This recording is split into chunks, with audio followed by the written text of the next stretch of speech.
रोशनी, अब तेरी शादी की उम्र हो चुकी है। सब तेरे लिए लड़का देख रहे हैं और तू है कि 8-9 बजे बिस्तर से उठ रही है। मम्मी, क्या आप भी सुबह सुबह ज्ञान दे रही हो? सोने तो दो कम से कम। क्या करें, अब तेरी हरकतें ही ऐसी हैं। चल अब बिस्तर छोड़ और मेरे साथ खाना बनाना सीख। ना, मैं नहीं बना रही खाना वाना। आप प्लीज जाइए ना यहाँ से।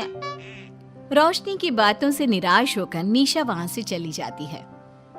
निशा, तुम रोशनी को घर का कामकाज क्यों नहीं सिखाती? अगर यही हाल रहा फिर तो 2 दिन में उसके ससुराल वाले उसे यहाँ छोड़कर चल देंगे। मैं तो बहुत कोशिश करती हूँ उसे घर की जिम्मेदारियाँ सिखाने की, लेकिन वो मेरी सुने तब ना। आप तो जानते ही हैं ना कि वो कितनी जिद्दी है।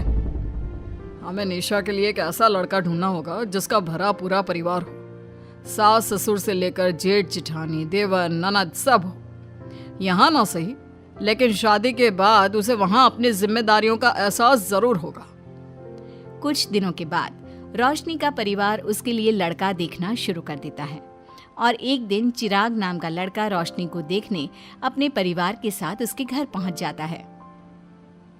देखिए भाई साहब, मैं पहले ही आपको बता देती हूँ, हमारा परिवार बहुत बड़ा है, इसलिए अगर आपकी लड़की हमारे घर की जिम्मेदारियाँ बिना ना नुकुर के उठा सकती है तभी हम ये रिश्ता पक्का करेंगे। अरे ये भी कोई बोलने वाली बात है बहन जी। हमारी रोशनी आपके पूरे परिवार को बैठे बैठे खिला सकती है। इतनी जिम्मेदार है मेरी बेटी। अगर ऐसी बात है फिर तो हमें इस रिश्ते से कोई आपत्ति नहीं है। तो फिर चट मंगनी पट ब्याह के बारे में क्या ख्याल है? हाँ हाँ बिल्कुल, शादी में देर किस बात की। 3 हफ्ते बाद ही शादी का शुभ योग है। अगर आपको कोई दिक्कत ना हो तो हम इनकी शादी भी 3 हफ्ते बाद ही करा देते हैं। अरे हमें इसमें कोई परेशानी नहीं है। इस तरह दोनों परिवारों में शादी की तैयारियां शुरू हो जाती है और कुछ ही दिनों बाद रोशनी की शादी चिराग से करा दी जाती है। शादी के बाद बहू, इनसे मिलो। ये है तुम्हारी दादी सास, ये बड़ी सास और बड़े ससुर, ये तुम्हारे जेठ, ये जेठानी, ये दोनों तुम्हारे देवर और ये इस परिवार की सबसे छोटी बेटी सिमरन, यानी कि तुम्हारी ननद है। परिवार में इतने सारे लोगों को देखकर रोशनी का सर चकरा जाता है। वो अपना सर पकड़ लेती है और मन ही मन सोचने लगती है, हे भगवान, ये किस जन्म का बदला लिया है आपने मुझसे? मैंने क्या बिगाड़ा था आपका जो आपने मुझे ऐसा परिवार दिया? बेटा, किस सोच में पड़ गई तुम? और कितने लोग हैं आपके परिवार में? बस हम इतने ही लोग हैं बेटा, ज्यादा लंबा परिवार नहीं है हमारा। अब इससे लंबा और कितना बड़ा परिवार होगा आपका? ये ससुराल कम चिड़ियाघर ज्यादा लग रहा है। कुछ कहा क्या तुमने बेटा? नहीं मम्मी जी, वो मैं बहुत थक गई हूँ, तो क्या अब मैं सोने जा सकती हूँ? हाँ हाँ, क्यों नहीं बहू। चिराग, बहू को अंदर कमरे में लेकर जा। जी माँ। चिराग रोशनी को अंदर कमरे में लेकर जाता है। चिराग, मुझे यहाँ नहीं रहना, मुझे अलग रहना है। ये तुम क्या बोल रही हो रोशनी? अभी तो आई हो तुम और अभी अलग होने की बात कर रही हो। परिवार वालों को पता चलेगा तो कितने दुखी होंगे वो लोग। मुझे नहीं मतलब किसी से, और इसे तुम परिवार कहते हो? ये परिवार कम कोई गली मोहल्ला ज्यादा लग रहा है। रोशनी, अभी तुम नई हो इस परिवार में, इसलिए शायद तुम्हें ऐसा लग रहा है। कुछ दिन में आदत हो जाएगी तुम्हें। चिराग की बात सुनकर रोशनी अपना सर पकड़ लेती है। आपको समझाना तो दीवार में सर पटकना है। मैं सो रही हूँ, लाइट ऑफ मत करना, मुझे अंधेरे में नींद नहीं आती। इतना बोलकर रोशनी बिस्तर पर लेट जाती है। रोशनी को देखकर चिराग का मुंह खुला का खुला रह जाता है। वो भी पैर पटकते हुए बिस्तर के दूसरे कोने में अपना मुंह मोड़कर सो जाता है। अगले दिन,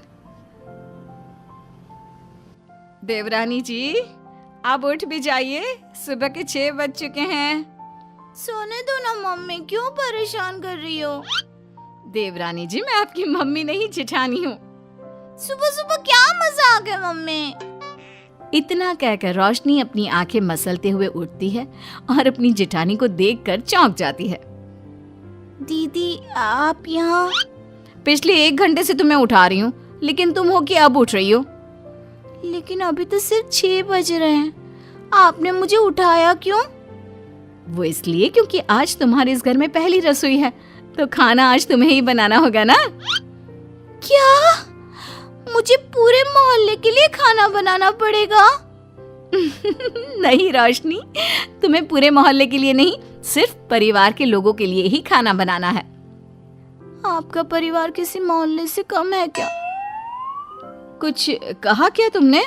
हाँ नहीं दीदी, आप चलिए, मैं अभी फ्रेश होकर आती हूँ। आरती वहां से चली जाती है, जिसकी थोड़ी देर बाद रोशनी भी रसोई में जाकर मजबूरी में सबके लिए खाना बनाने लगती है। पूरे 2 घंटे मेहनत करने के बाद उसका खाना बनकर तैयार होता है। वाह बहू, खाना तो बड़ा स्वाद बना है। सच में बहू, तुमने भले ही बहुत देर लगाई खाना बनाने में, लेकिन खाना बहुत स्वादिष्ट बना है। आपके हाथों में तो जादू है देवरानी जी। मैं तो कहती हूँ अब से रोज आप ही खाना बनाया कीजिए, क्यों मम्मी जी? हाँ हाँ बेटा, बिल्कुल ठीक कहा तुमने। रोशनी, आज से रोज तुम ही खाना बनाना। ये सुनकर रोशनी चौंक जाती है। खाना खाने के बाद सभी लोग रोशनी को शगुन का नेक देते हैं और फिर अपने अपने रूम में चले जाते हैं। क्या यार रोशनी, इतना टेस्टी खाना बनाना जरूरी था क्या? अब फंस गई ना तू। ये सब माँ पापा की वजह से हो रहा है, उनके कारण मुझे ये सब झेलना पड़ रहा है। रोशनी गुस्से में अपने रूम में जाती है और अपनी माँ को फोन मिलाती है। मम्मी, मैं आपको कभी माफ नहीं करूंगी। आपने जानबूझकर मुझे इतने बड़े परिवार में भेजा है, जहाँ मुझे सांस लेने की भी फुर्सत नहीं है। हमने ये सब इसलिए किया ताकि तू अपनी जिम्मेदारियां निभाना सीखे। अब मायके की तरह ससुराल में भी अपनी जिम्मेदारियों से मुंह मत मोड़ लेना। मुझे नहीं रहना माँ यहाँ। इस घर में जितने लोग हैं उतने तो हमारे गली मोहल्ले में भी नहीं थे। माँ, मैं आपसे आपकी सारी बातें मानूंगी, पर प्लीज मुझे यहाँ से ले जाइए। बिल्कुल नहीं, अब से वही तेरा सब कुछ है। वहां से भागने के बजाय अपनी जिम्मेदारियां पूरी करना सीख, इससे हमें भी थोड़ी खुशी मिल जाएगी। माँ की बातों से निराश होकर रोशनी फोन काट देती है, जिसके बाद उसकी नजर नेक में मिले पैसों पर पड़ती है और वो फटाफट से बिस्तर पर बैठकर पैसे गिनना शुरू कर देती है। अरे वाह, ये तो पूरे 25,000 रुपए हैं। किसी ने भी 5100 से कम का नेक नहीं दिया। चलो अच्छा है, कुछ तो फायदा हुआ इतने बड़े परिवार में शादी करने का। अब इन सब पैसों से मैं अकेले शॉपिंग करूंगी, बहुत मजा आएगा। शॉपिंग के बारे में सोच सोच कर ही रोशनी अपने बिस्तर पर कूदने लगती है। उसे बिस्तर पर कूदता देख सभी लोग चौंक जाते हैं। भाभी, आप ऐसे क्यों उछल रही हो? छोटी बच्ची हो क्या? अपनी ननद की बात सुनकर रोशनी का मुंह खुला का खुला रह जाता है। थोड़ी देर बाद रोशनी घर में बिना बताए शॉपिंग के लिए निकल जाती है और शगुन में मिले पूरे पैसों को शॉपिंग में उड़ा देती है। शाम में, देवरानी जी कहाँ गई थी आप? जानते हैं सब आपके लिए कितना परेशान हो गए थे, कम से कम आपको बताकर तो जाना चाहिए था ना। सॉरी दीदी, मैं आप लोगों को बताना भूल गई। वैसे इतने सारे बैग किस चीज के हैं? तुम शॉपिंग करने गई थी क्या? हाँ दीदी, वो आज नेक में इतने सारे पैसे मिले थे ना, तो मैंने सोचा क्यों ना मैं उन पैसों की शॉपिंग ही कर लूं। अरे वाह, ये तो बहुत अच्छा सोचा तुमने। मम्मी, पापा, सिमरन, देवर जी, सब बाहर आइए। देखिए रोशनी हम सब के लिए क्या लाई है। रोशनी कुछ समझती उससे पहले ही वहाँ सब लोग आ जाते हैं। क्या हुआ आरती बहू, क्यों चिल्ला रही हो? अरे देखिए ना माँ, रोशनी हमारे लिए शॉपिंग करके आई है। वो देखिए रोशनी हम सब के लिए कितने कपड़े लेकर आई है। आरती की बात सुनकर रोशनी के पैरों तले जमीन खिसक जाती है। उसके मुंह से एक शब्द तक नहीं निकलता। सच में भाभी, आप कितनी अच्छी हो। बेटा, हम सबके लिए तुझे खरीदारी करने की क्या जरूरत थी? अभी तेरी नई नई शादी हुई है, तुझे अपने लिए लेना चाहिए था ना। एक काम कर, ये सारे कपड़े तू ही रख ले, किसी को कुछ देने की जरूरत नहीं है। चलो, कोई तो समझदार है इस घर में। वाओ भाभी, कितनी सुंदर ड्रेस है। ये शॉर्ट ड्रेस मुझे पता है आप मेरे लिए ही लाए होंगे, है ना? इसे मैं रख लेती हूँ। माँ, रोशनी इतने प्यार से सबके लिए कपड़े लेकर आई है, हमें मना नहीं करना चाहिए। तू सही बोल रही है बेटा, उसका मन रखने के लिए मैं ले लेती हूँ 1-2 साड़ियाँ। रोशनी झूठी मुस्कान लिए खड़े होकर सब देखती रहती है।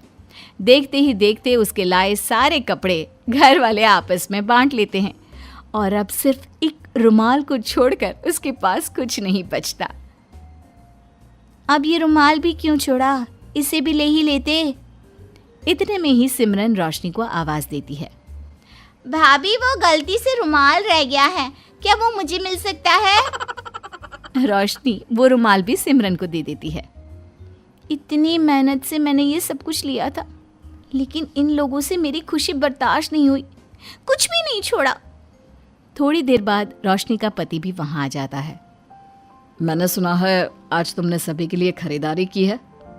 तुम मेरे लिए कुछ लेकर नहीं आई? बस फिर क्या था, इतना सुनते ही रोशनी का पारा हाई हो जाता है और वो चिराग को घूरने लगती है, जिससे चिराग डर के मारे वहां से खिसक जाता है। हाय रे, फूटी किस्मत मेरी, जो ये जॉइंट फैमिली मेरे मत्थे चढ़ी।